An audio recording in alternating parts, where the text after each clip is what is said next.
¿Alguna vez has visto edificios cuyas fachadas se abren y se cierran como si estuvieran vivas? Paneles que cambian con la luz, con el sol o incluso con el viento. A primera vista, parecen sistemas extremadamente complejos, pero en realidad nacen de algo mucho más simple. Si estás empezando en Grasshopper o incluso si apenas estás descubriendo cómo funciona este entorno dentro de Rhino, uno de los principios más importantes del diseño paramétrico, cómo construir la lógica detrás de una doble fachada cinética. Una fachada formada por paneles que rotan desde su centro, acercándose entre sí hasta cerrarse. Este tipo de sistemas puede construirse con distintos materiales.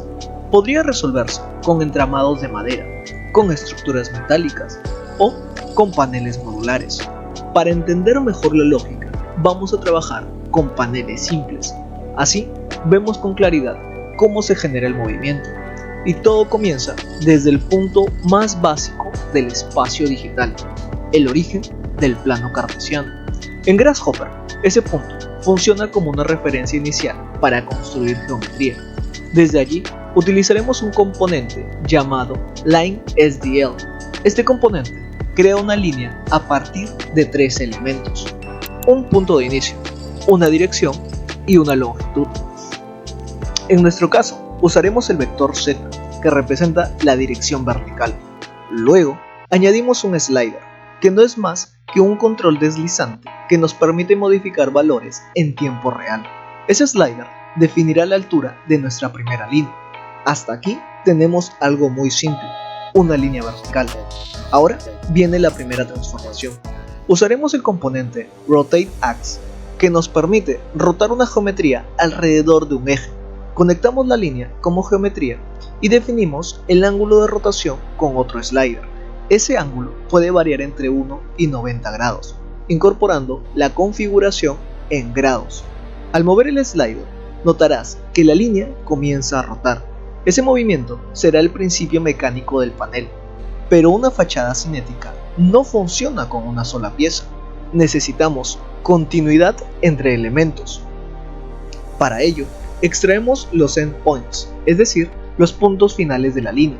Ese punto se convierte en el inicio de una segunda línea, nuevamente usando LineSDL. Este pequeño detalle es importante. Nos asegura que cada elemento del sistema nazca exactamente donde termina el anterior, manteniendo continuidad geométrica.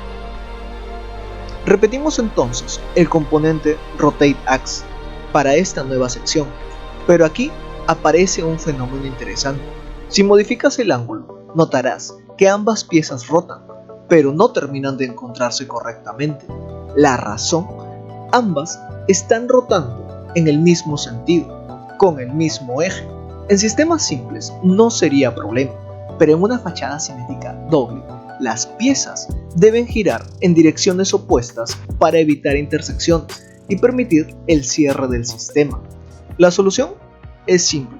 En el segundo ángulo añadimos una expresión negativa, es decir, utilizamos "-x".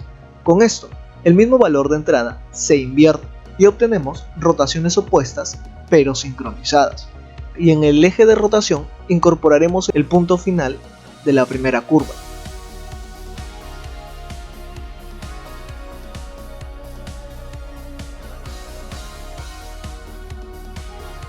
Ahora sí, las piezas se acercan, se encuentran y comienzan a formar el comportamiento real del sistema.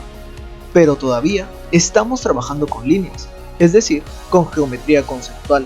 Para convertirlas en paneles reales, utilizamos el componente Extrude. La extrusión se orienta hacia el eje X, mientras otro slider controla la distancia.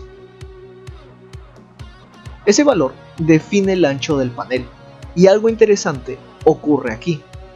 Cada vez que modificas el ángulo de rotación, el cambio se refleja inmediatamente en los paneles extruidos. Así, lo que empezó como un par de líneas termina convirtiéndose en la lógica completa de una fachada cinética paramétrica. Si este es tu primer acercamiento a Grasshopper, ya acabas de entender algo que muchos pasan por alto. El diseño paramétrico no empieza con formas complejas, empieza con reglas simples que se conectan entre sí. Ahora, imagina este mismo sistema repetido cientos de veces sobre una fachada completa, un edificio que respira, se abre y se adapta a la luz. Si quieres que en el próximo capítulo construyamos el patrón completo de esta doble fachada, escribe en los comentarios Kinetic. Y si además quieres que detallemos la estructura real del sistema, incorporando ejes, tablones y conexiones constructivas, escribe Detalle. Y si este tipo de contenido te ayuda a entender la lógica detrás del diseño paramétrico, suscríbete y comparte este video, porque mientras más crezca esta comunidad, más lejos podremos llevar lo que somos capaces de diseñar.